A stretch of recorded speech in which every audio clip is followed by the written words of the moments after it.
Capítulo 3. O caminho certo. Anton Land estava visitando os ramos da Igreja da Alemanha quando a notícia da revelação de Wilford Woodruff sobre os selamentos chegou à missão europeia. "Essa revelação alegrará muitos corações", exclamou ele ao saber da notícia. A nova prática teve um significado especial para vários élderes de sua missão. Desde que o Senhor revelara a Joseph Smith que os santos podiam realizar ordenanças essenciais pelos mortos, os membros da igreja tinham pesquisado seus antepassados e realizado ordenanças por eles. Alguns élderes, filhos de santos imigrantes, vieram para a Europa na esperança de obter mais informações sobre seus antepassados, com parentes e também nos arquivos. Agora, após a revelação do presidente Woodruff, a pesquisa deles adquiriu um propósito a mais. Muitos santos de toda a igreja de fato ficaram mais ansiosos por pesquisar sua linhagem familiar a fim de selar gerações em uma cadeia ininterrupta. O apóstolo e historiador da igreja Franklin Richards até planejou organizar uma biblioteca genealógica com o apoio da igreja. Devido aos tempos difíceis na economia que assolavam a Europa e os Estados Unidos, muitos santos europeus tinham pouca esperança de emigrar para Utah, o único lugar com templos onde poderiam realizar essas ordenanças por seus antepassados. Nos Estados Unidos, a crise financeira estava tornando quase impossível para os santos que iam a Utah conseguir trabalho, e os líderes da igreja temiam que os imigrantes saíssem do território em busca de emprego. Decepções financeiras já haviam levado alguns deles a abandonar o redil. Em julho de 1894, Anton soube como a situação estava terrível em Utah. Em uma carta urgente à missão europeia, a primeira presidência relatou que os encargos financeiros da igreja haviam se tornado quase insuportáveis à medida que um número cada vez maior de alas e estacas se voltavam para a igreja em busca de auxílio monetário. "Em vista da situação que há em nosso meio", escreveu a primeira presidência, "consideramos sábio instruí-lo a desencorajar a emigração por enquanto." Ao fazer esse pedido, a primeira presidência não estava encerrando a coligação de Israel. Por mais de 40 anos, os santos buscaram sinceramente cumprir as revelações que ordenavam que se reunissem. Os missionários incentivaram os novos conversos de todo o mundo a se mudarem para Utah e a ficarem perto da casa do Senhor. No entanto, não poderiam dar continuidade a essa prática até que a situação econômica melhorasse. "Oramos constantemente pela coligação de Israel e nos regozijamos em ver os santos virem a Sião", escreveram. Mas acrescentaram: "Grande sabedoria deve ser exercida para que os melhores interesses tanto da Israel coligada quanto da dispersa sejam mais bem preservados." Até que as condições melhorassem em Utah, instruiu a primeira presidência, Anton deveria fortalecer a igreja na Europa. "Que os santos, um e todos", escreveram eles, "considerem como seu dever moral e religioso fazer tudo o que puderem para ajudar os élderes missionários a edificar os ramos e a mantê-los." Anton imediatamente enviou cópias da carta aos líderes da missão, orientando-os a seguir esses conselhos. Em 16 de julho de 1894, o Congresso dos Estados Unidos e o presidente Grover Cleveland autorizaram o povo de Utah a redigir uma constituição estadual. A primeira presidência se regozijou mais tarde naquele dia ao receber um telegrama dos aliados da igreja em Washington dizendo: "Projeto de Estado assinado. Seu povo é livre, e assim se encerra nosso trabalho."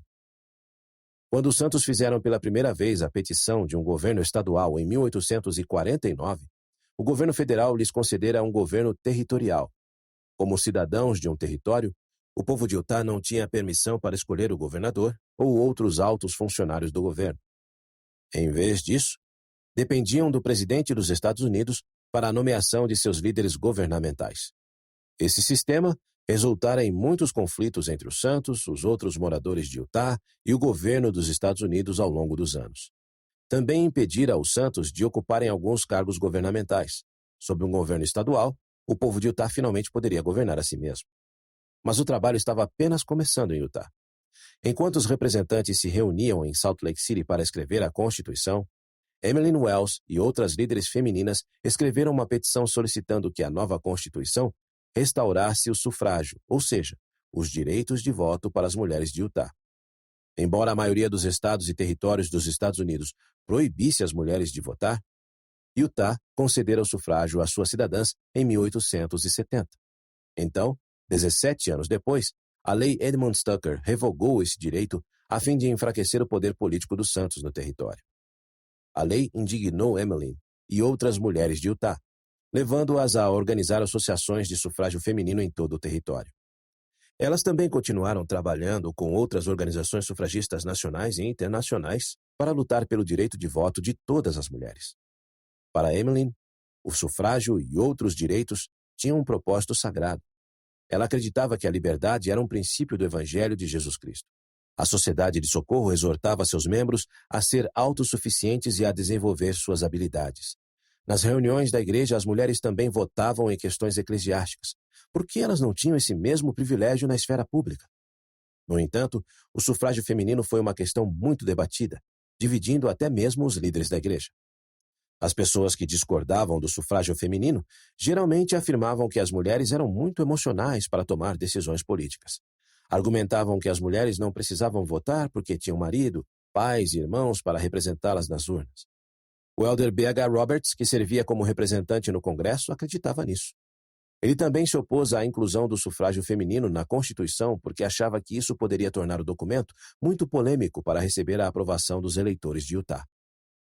Uma convenção constitucional foi iniciada em Salt Lake City na primavera de 1895. Visto que os não votantes foram proibidos de participar oficialmente do processo, as mulheres recrutaram o marido de uma das sufragistas para apresentar sua petição aos representantes. Em 28 de março, B.H. falou sobre o assunto na convenção. Embora eu admita que a maioria do povo deste território seja a favor do sufrágio feminino, afirmou ele, há, no entanto, um grande número que não é a favor e que se opõe veementemente a isso, e votará contra essa Constituição se ela contiver uma cláusula que a conceda. 2 dias depois, Orson Whitney, bispo de longa data em Salt Lake City, discursou no Congresso em favor das sufragistas. Declarou que era destino da mulher participar do governo e pediu aos representantes que apoiassem o sufrágio feminino. Considero essa uma das grandes alavancas pelas quais o Todo-Poderoso está erguendo este mundo decaído, elevando-o para mais perto do trono de seu Criador, disse ele. Em um editorial do Woman's Exponent, Emmeline também expressou seu desacordo com os oponentes do sufrágio feminino. É lamentável ver como os homens que se opõem ao sufrágio feminino tentam fazer as mulheres acreditarem que o fazem porque as adoram e as consideram boas demais, escreveu ela.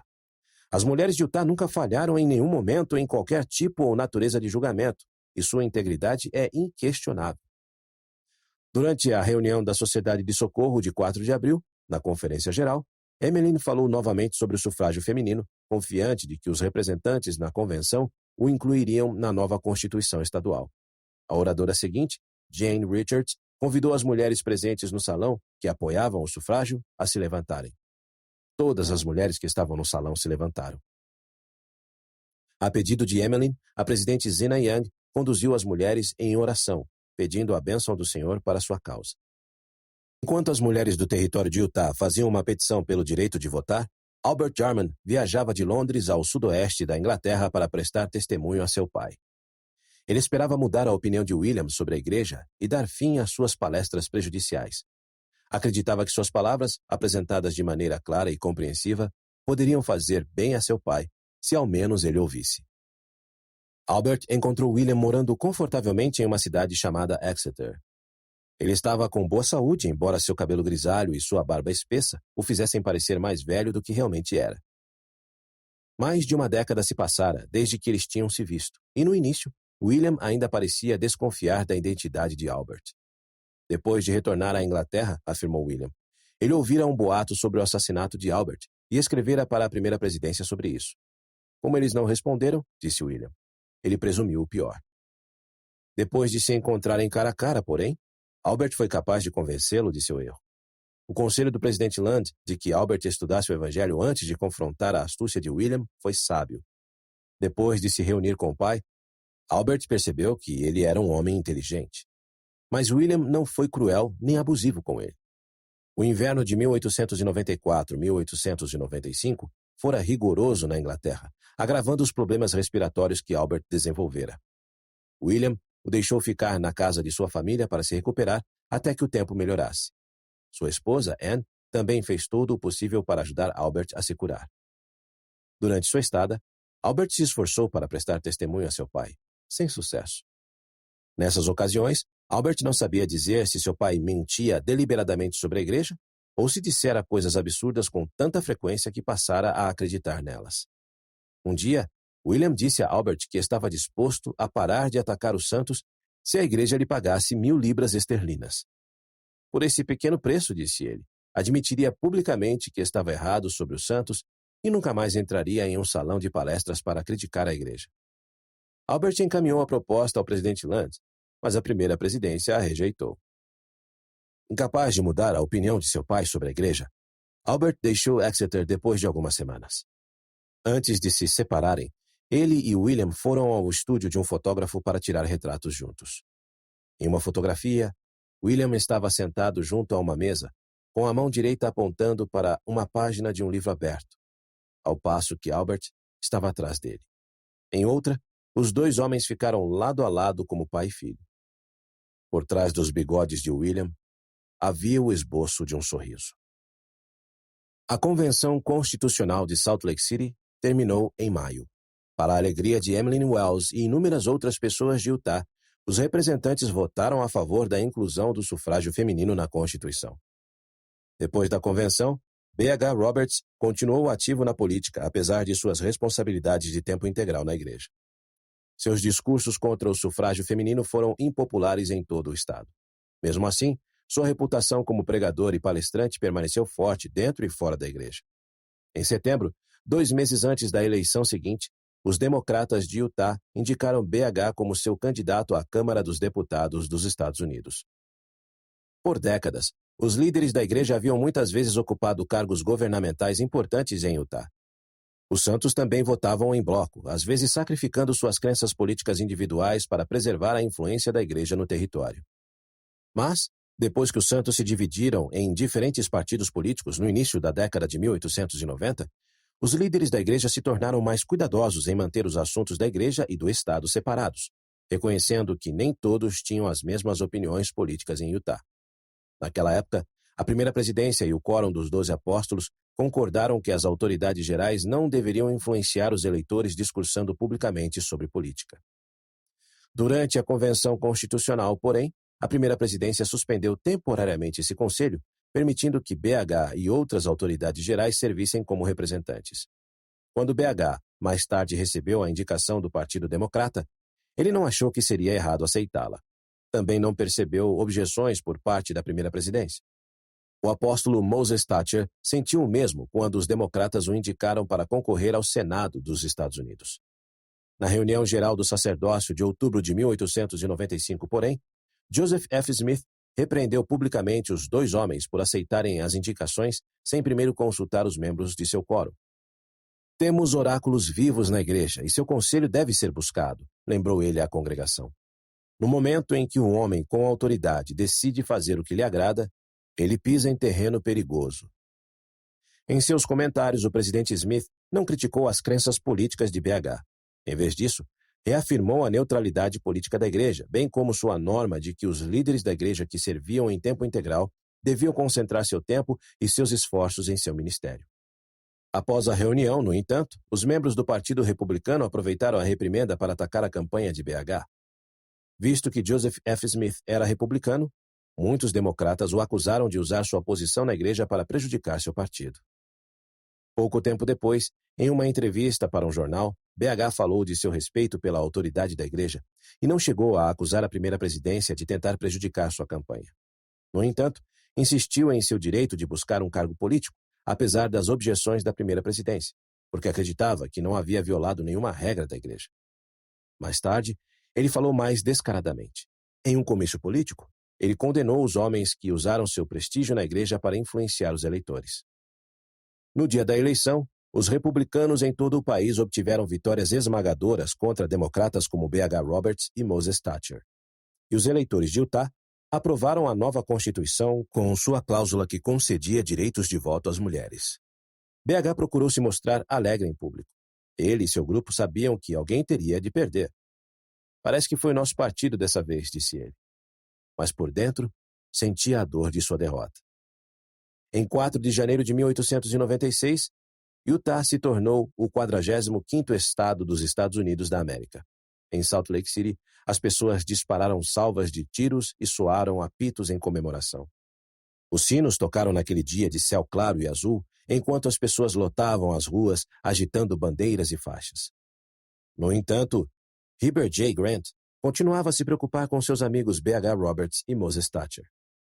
Os dois homens se recusaram a pedir desculpas por não consultar seus líderes do sacerdócio antes de buscar um cargo público, levando a primeira presidência e os 12 a concluir que estavam colocando sua carreira política à frente de seu serviço na igreja. A primeira presidência também acreditava que BH havia criticado injustamente eles e a igreja em alguns de seus discursos políticos e entrevistas. Em 13 de fevereiro, a primeira presidência e a maioria dos 12 se reuniram no templo de Salt Lake com BH e outros presidentes dos 70. Durante a reunião, os apóstolos perguntaram a BH sobre suas declarações contra a primeira presidência. BH confirmou tudo o que tinha dito e feito, sem retirar nada. Com o desenrolar da reunião, o coração de Heber ficou pesado. Um por um, os líderes imploraram a BH que se humilhasse, mas suas palavras não surtiram efeito. Quando Heber se levantou para falar ao amigo, a emoção o dominou, sufocando suas palavras. Depois que cada apóstolo e 70 falou, BH se levantou e disse que preferia perder seu lugar na presidência dos 70 a se desculpar pelo que havia feito. Pediu então aos homens presentes na sala que orassem para que ele não perdesse a fé. "Você vai orar por si mesmo?" perguntou o apóstolo Brigham Young Jr. "Para falar a verdade", disse BH, "não estou com muita vontade agora." Quando a reunião terminou, Heber fez a oração de encerramento. BH então tentou sair da sala, mas Heber o segurou e o abraçou.